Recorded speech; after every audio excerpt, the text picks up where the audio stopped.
Jimmy Butler may pinatutunayan sa Warriors at ang mga naging mensahe ni DeMarcus Cousins sa Dubs.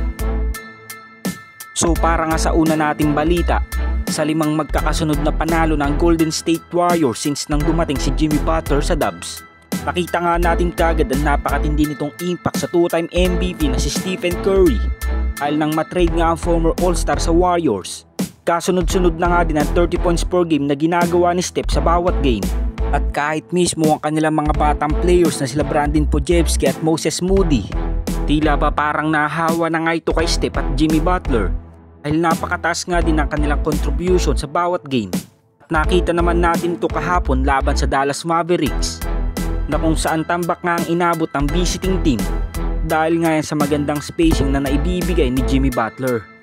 Ganun pa man, sa 6 games pa nga lang na nalalaro ni Jimmy Butler sa team ng Golden State Warriors, halos gumagawa na nga kagad ito ng pangalan sa Dubs dahil since na mangyari ang Jimmy Butler trade sa pagitan ng Golden State Warriors at Miami Heat, karoon na nga ng 5-1 record ang Warriors. Nakapag-set nga din ito ng 55 free throw attempts sa loob ng 6 na games. Nakapagtala din ang former All-Star ng 17 points each sa bawat game. At si Jimmy Butler din na may pinakamataas sa plus-minus sa home debut nito sa team ng Golden State Warriors sa franchise history. Nadala nga din niya ang Golden State Warriors sa rank number 1 kung saan sila ang may pinakamataas sa free throw percentage sa buong NBA.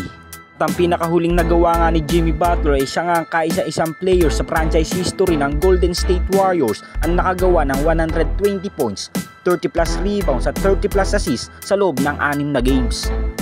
So sa pagiging competitive nga ngayon at consistent ni Jimmy Butler sa team ng Golden State Warriors, mukhang tama nga naging desisyon ni Mike Dunleavy, pinapirma pa niya ito ng 2 taong kontrata sa Dubs. Dahil nakikita naman natin ngayon ang kanyang impact kay Steph at Draymond Green.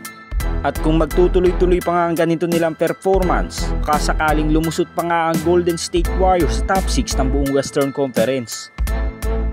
At para naman sa ating pangalawang balita, sa naging panayam naman ng former All-Star na si DeMarcus Cousins sa isang podcast, napag-usapan nga nila dito ang comeback na ginagawa ngayon ng Golden State Warriors sa standings.